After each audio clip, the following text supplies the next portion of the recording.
Ano, pare sa pusa pam. Sakto yung vlog ko ah. Lalaro, oy! Last minute! Boss Jan, anong gamit mo? Okay na yung V4R? Okay na. Wala, V4R lang. V4RRR. Si Bastupe. Uy, si Bonbon! Bastupe, ito. Kakagaling lang daw to ng bundok eh. Oo, design pa yan eh. Bastupe, ayan. Dito kami sa na-qualifying na. Kumbaga, laban na agad.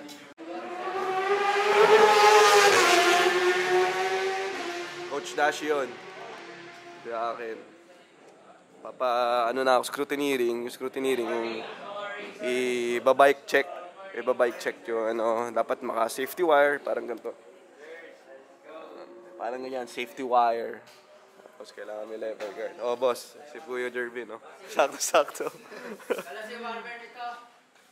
I-rebate mo, kuya. Yan, ito rin na. Para sigurado. Ay, Bonbon, no? Congratulations sa'yo, brother. Siya yung lumaban po sa international. Siya ang sunod na MotoGP ng representing Pilipinas. Boy, ano masasabi ito sa laban mo last time? Okay naman. Sobrang solid. Balita ko na maga pa daw yung kamay mo eh. Ba't na maga daw yun? Aksidente pa ako naman ng practice ko. Aksidente ka? Cold tire. Cold tires? Feeling mo kasi MotoGP ka eh. Dakpa ka agad. Hindi, ang galing yan. Nakaiikot din naman. Anong oras mo dito sa VRC ng 600 mo? 142. 142. Sila yung mga dati ko kasama last year. Ngayon, di kakarera si Bon. Geng, let's go. Pirelli Cup Round 1. So Thursday na ako nakarating dito sa Batangas Racing Circuit para makapag-practice. Unang araw ko familiarize lang sa racetrack, ma-familiarize lang sa speed ng bike. Syempre 1000cc to. Kailangan ko muna i-feel yung power ng bike. So okay naman, kumbaga Thursday and Friday lang talaga yung practice ko. Thursday kalahating araw pa nga yan. Yun yung unang araw ko sa BRC. Alright?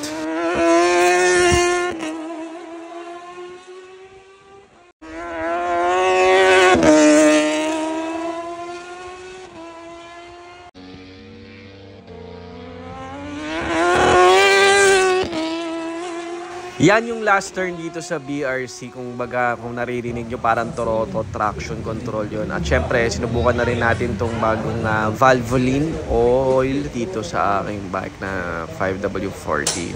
Maglalabas nga rin pala sila ng bagong motorcycle oil for big bikes.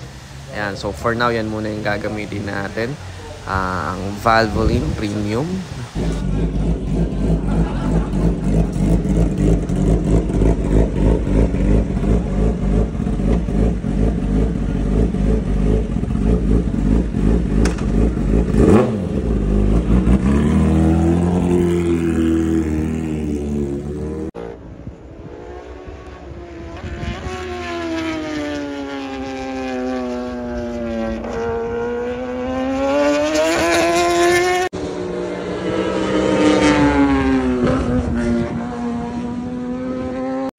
Pusa pa, qualifying na namin. Yun yung bike ko. Kawasaki ZX-10 na yun na yung mga sticker niyan. Valvoline. Shoutout sa major sponsor ko, Valvoline. Kay Kulas Design, Peak Fitness yan. Shoutout Mr. Ngo, Auto by Market. Siyempre sa atin yan. Memory PH kay Sir Roland. And shoutout. Siyempre WRD. Geng. Nangiram tayo ng ito, carbon na lever. Hiniram lang natin. Tapos, may brake adjuster na tayo.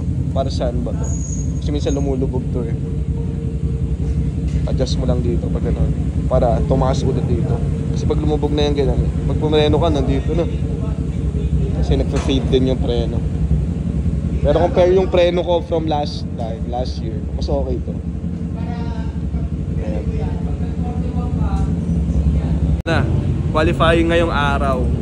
Kumbaga, dito malalaman yung grid position na. Natapos nga po sa FAM yung qualifying namin. Akala ko nasa kategorya ko ng heavyweight B pero nasa heavyweight A na pala ako nalagay. So parang 6 po ata kami sa heavyweight A. Pangalawa po ako sa heavyweight A na category. Pang 6th on the grid. So kasama ko yung mga friends ko dyan. Ito na yung Sunday race 1 na kaagad at very excited ako. Ayan, thank you kay Coach Justin din for syempre mahalaga ang coach para bigyan kayo ng right mentality during or before racetrack and after racetrack. So ayan, very exciting kasi nakabalik ulit ako after so many years, after 1 year ulit na kung saan dito ako nagkaroon ng injury, nabalian po ng buto, pero sobrang happy po ako nung time na yan kasi at least nandito yung mga best friends ko, yung mga family ko, yung wife ko na sumusuporta sa akin, yung dalawa kong anak at sa mga Busa fam na sumusuporta sa akin during this race 1. So very exciting, yan, inulit ko lang. Pero yan yung race 1 ko. Syempre magdadasal tayo lagi para bigyan tayo ng guidance ni Lord. Ayan. Pakita ko sa inyo yung onboard ko nung karera na mismo.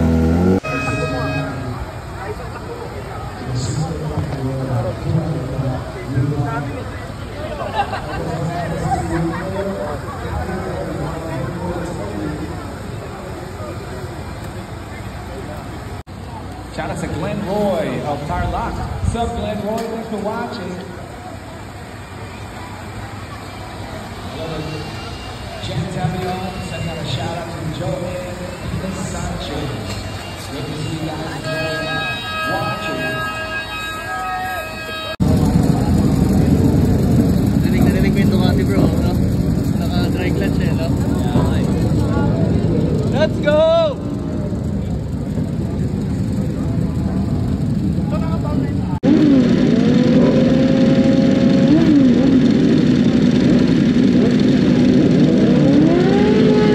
So ayan Busa fam, start na ng race namin. Syempre bago mag-start, warm up lap muna dito.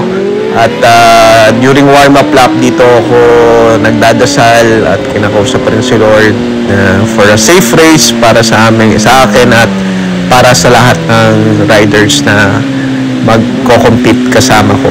Ayun. So yan yung moment na silent sa akin, talagang ninanamnam ko lang yung racetrack, yung bike, yung ambience. So, ganyan ako pag warm up lap, talagang parang nagme-meditate din ako sa sarili ko.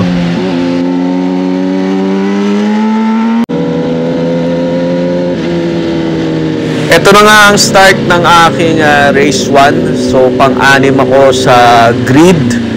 Ayan, kumbaga, hinahanap ko lang yung 6th. Yun, so nakita ko na dito talaga ako mahina, sa totoo lang.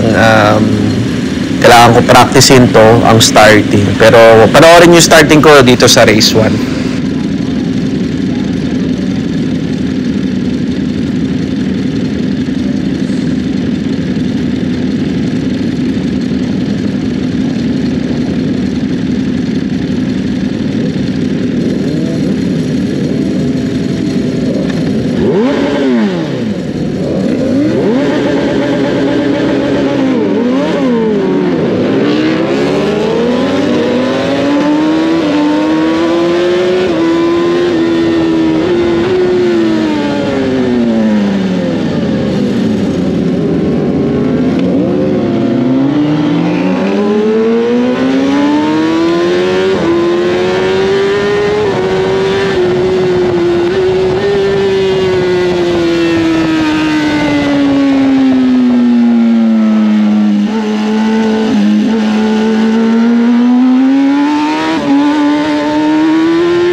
Buso Fam, during that moment, pang 6 laps pa, 6 laps to go para matapos tong karera na to.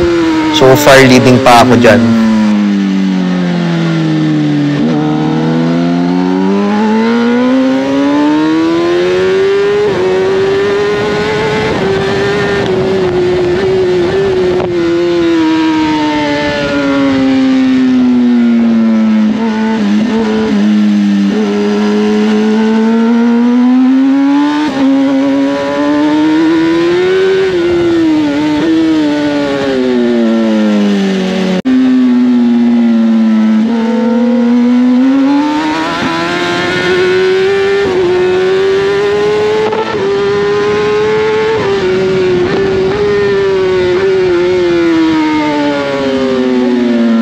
Ayan nga pala si Kuya Tupe. Yan. So, nung lumagpas siya, okay lang naman sa akin kasi hindi ko naman siya kakategory. Pero, nung time na yan, lumulubog ka agad yung preno ko. Hindi ko rin maintindihan, hindi yun yung gustong play ko doon sa preno.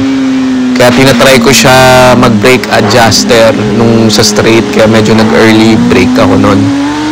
Pero, ayun lang, medyo nakalayo na ako dito sa kategory ko.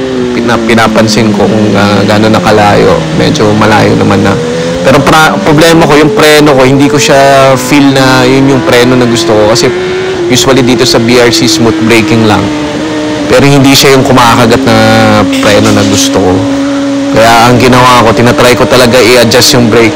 Nahihirapan ako during the cornering ko kasi ina-adjust hindi sa straight.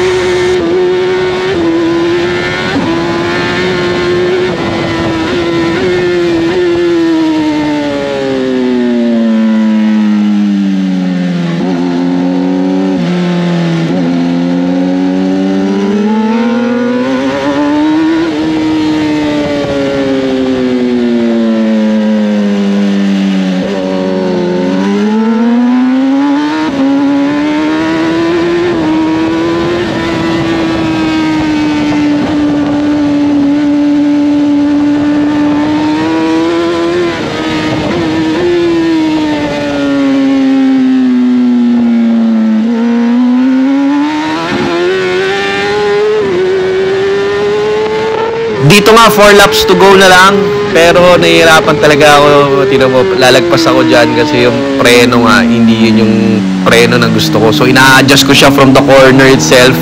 So dito na ako nagkamali. Pero okay lang naman kasi kumbaga kakampi ko naman yan si Kuya Tupe. So pero dyan ko na siya na-adjust yung preno ko. Okay na yung preno ko dyan. Yun yung gusto kong play ng preno for smooth braking. Kasi mahirap mag-adjust last minute. Nung hindi ko rin alam ba't lumubog kaagad ng preno ko. Pero okay lang yun na sinasama ko lang si Kuya Tupe. Pero sobrang bilis talaga ni Kuya Tupe rin. Kung makikita nyo yung riding style niya, sobrang smooth at grabe, parang hindi siya napapagod ito sa sobrang smooth lang nung ginagawa niya. Kaya nakaka-inspire din to si Kuya Tupe. Ayan. Yan, layo na ni Kuya Tupe, oh. Grabe, ang bilis.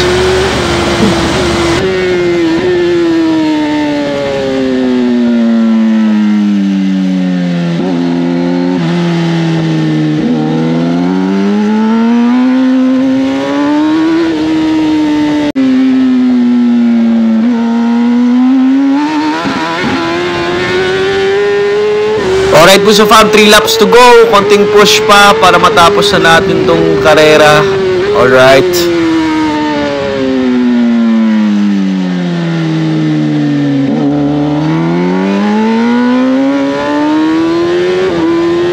Dito nga sobrang dami ko ng error kasi sobrang pagod na ako dyan time na yan. Talagang as in yung stamina ko hindi na katulad nung dati, pero still pushing pa rin at tamang push na lang kasi tinitingnan ko rin, pinoobserbahan ko rin yung mga kalabang ko, medyo malayo-layo naman sila pero pinupush ko pa rin para hindi sila mag-close ng gap. Ayan, kasi 3 laps pa, marami pa pwedeng mangyari sa 3 laps, so still pushing. Dito ako mahina sa sector na to na alam ko kaya ko pa improve pero step by step ko muna gagawin at matututunan ko rin.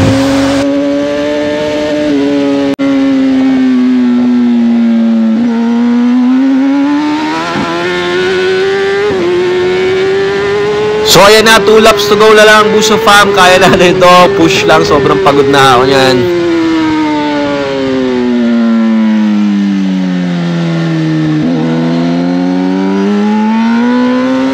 Dito nga Buso Fam, muntik pa ako madali dito, nag-slide yung likuran ko.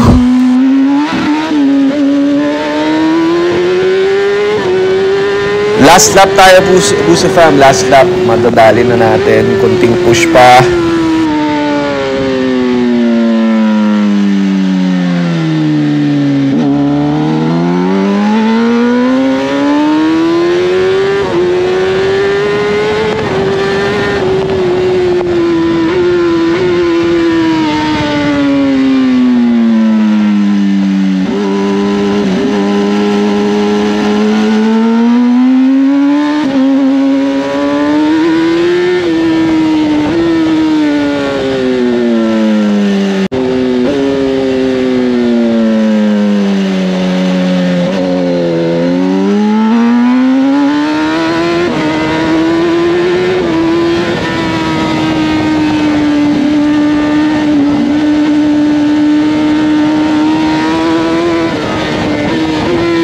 Ito na Buso Fam, last lap na to, checkered flag na tayo, konting push na lang, andito na tayo sa checkered flag.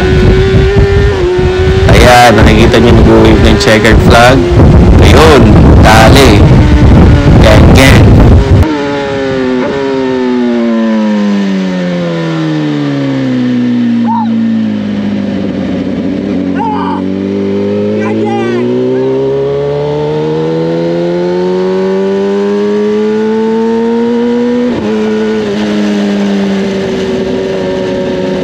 Dito nga congratulate ko kaagad si Kuya Tope, ang teammate ko sa WRD. Yan, nagano kami, shake hands kami dyan, nag-face bump. Sobrang saya namin ng time na yan.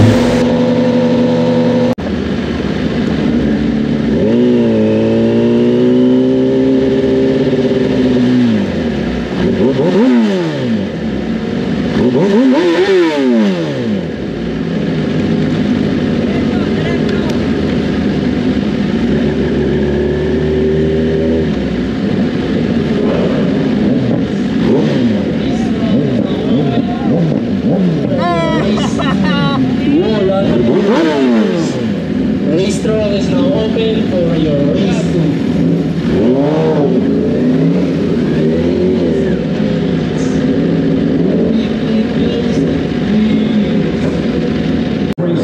Boss, okay na to mga to? Ano?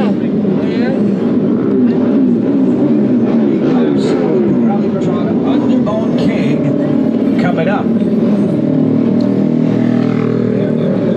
All underholding riders.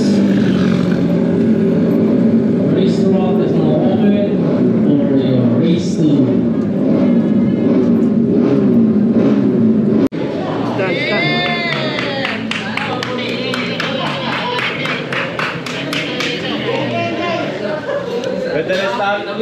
Ganda na starting nyo. Magkasunod kayo yung dalawa eh. Wala ko ang suspension? Wala rin dito eh. Yung suspension? Sa straight ka lang mag-adjust. Okay. Parang ano, sabi ko, ipagod na! Ay, start, Nip. Ano lang? Yahoo! Galing, galing.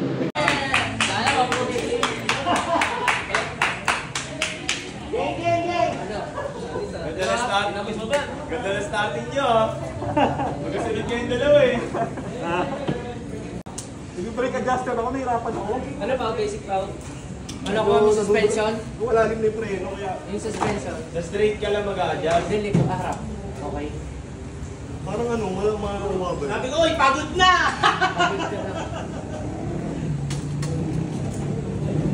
Ito.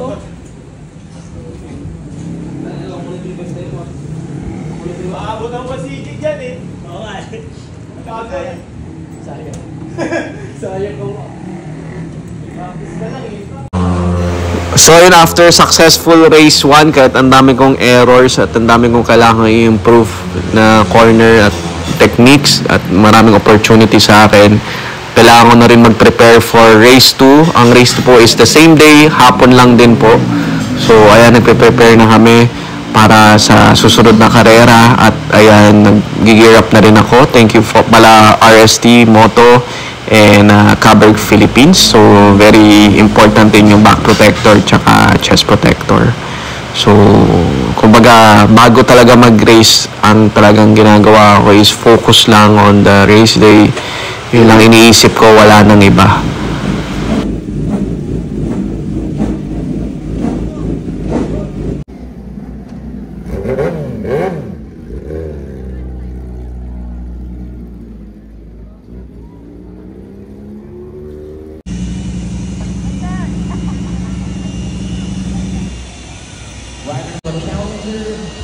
Grabing sobrang init ng panahong yan. Talagang ibang klase yung init. Pero thankful pa rin ako sa mga sumusuporta sa akin. Nung time na yan, grabe. Iniisip ko na lang nung time na yan malamig. Pero itong race to na to is very unforgettable sa akin. Kasi kung nung race 1 nakapag-breakaway ako, itong race 2 may hindi nangyaring maganda sa akin on starting. Medyo kinabahan ako ng slight. At nung time na yun kasi sa totoo lang, so sobrang dami ko ininom na tubig, ingihina ako. Papakita ko sa inyo nung race 2, ito nangyayari talaga, Busa Fam. So pag-release ko ng clutch, nung tumalo ng konti yung bike, na-clutch ko ulit, kaya sobrang nahuli talaga ako nung moment na yun. Papakita ko yung onboard ko, Busa Fam.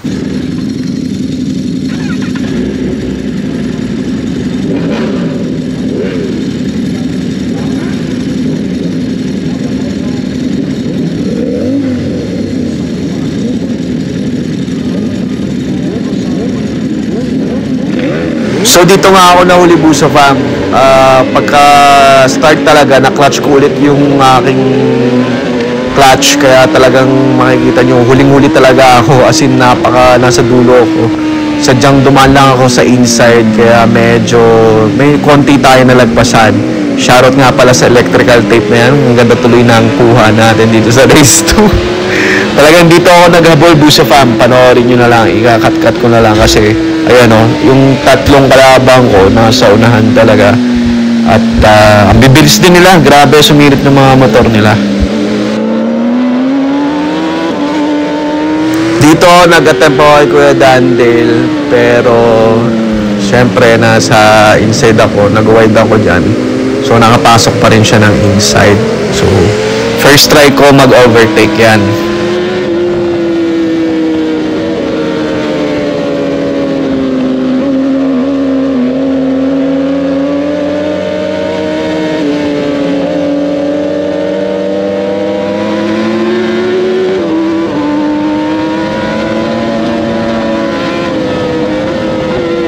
Dito, tinatry ko ulit mag-attempt pero hindi muna. Relax muna ako dito. Pag-aralan ko muna yung galaw. At pag-aralan ko muna saan ako mag-overtake dito sa kanila. Kaya, tamang relax lang. Sunod muna ako. Pag-aralan ko lang yung mga cornerings na kung saan ako pwede mag-overtake sa kanila isa-isa.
Pasensya na Buso from sa electrical tape, pero dito ako nakauna ng isa, si Kuya Dandale, tapos dito sinusundan ko na si Brother Rick Cruz tsaka si Kuya Lester Milan. Sobrang bibilis din nila at medyo napagod din ako nung time na yan.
Dito sa video na to, papakita ko sa inyo Buso fam yung difference ng motor namin. Grabe pag sa street, nagagap talaga sila oh.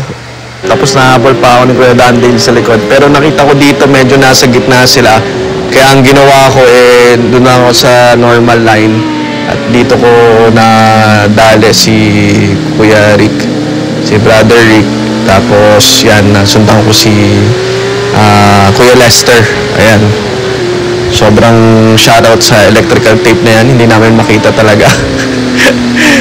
So, dito medyo pagod na rin talaga ako. Pero okay lang. At least may sinusundan para hindi ako talagang push na push. So, nakita ko dito may opportunity na makapag-overtake kay Kuya Lester. So, kinabahan ako dyan kasi pwede siya mag-inside sa akin. Pero buti na lang hindi na-push. Dito na ako medyo nag-push. Para mauna at very thankful ako dito dahil hindi ako nag-give up.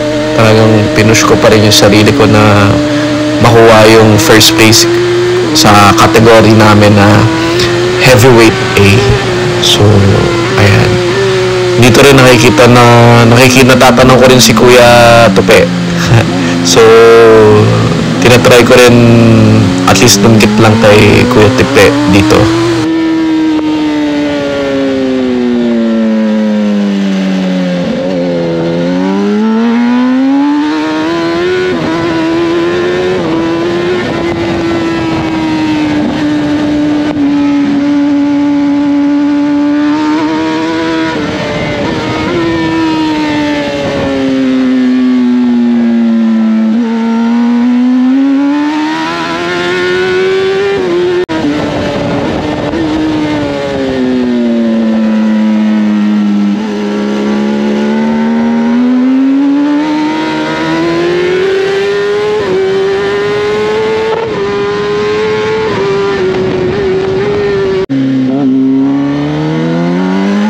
Siguro dito parang last 2 laps na ata o last lap nag-red flag na dahil nga may accident si Brother Crazy John.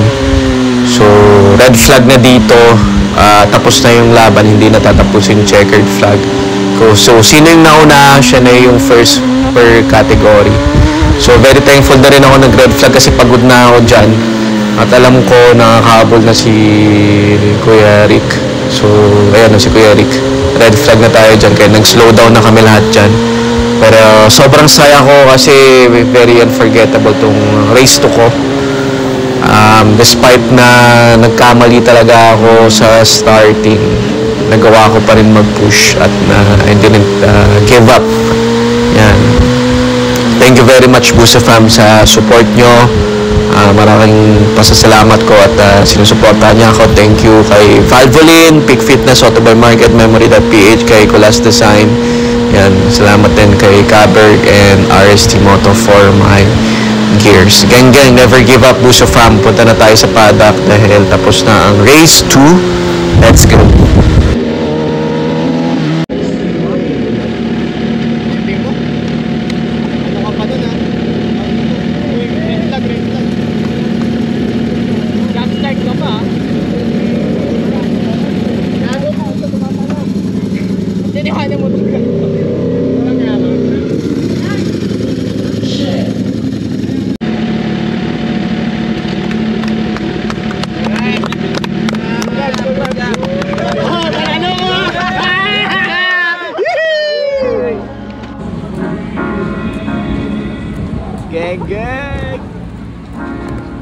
You have to be your biggest fan.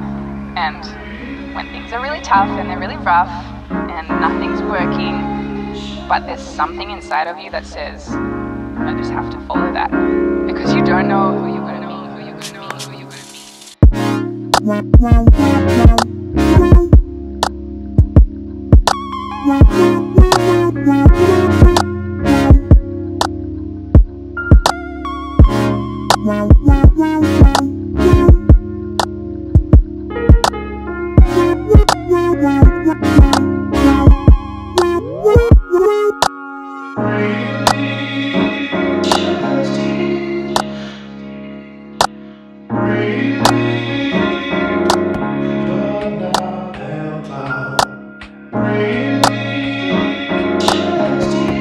The champion for heavyweight A goes by the name of Paulo Joseph. You don't know.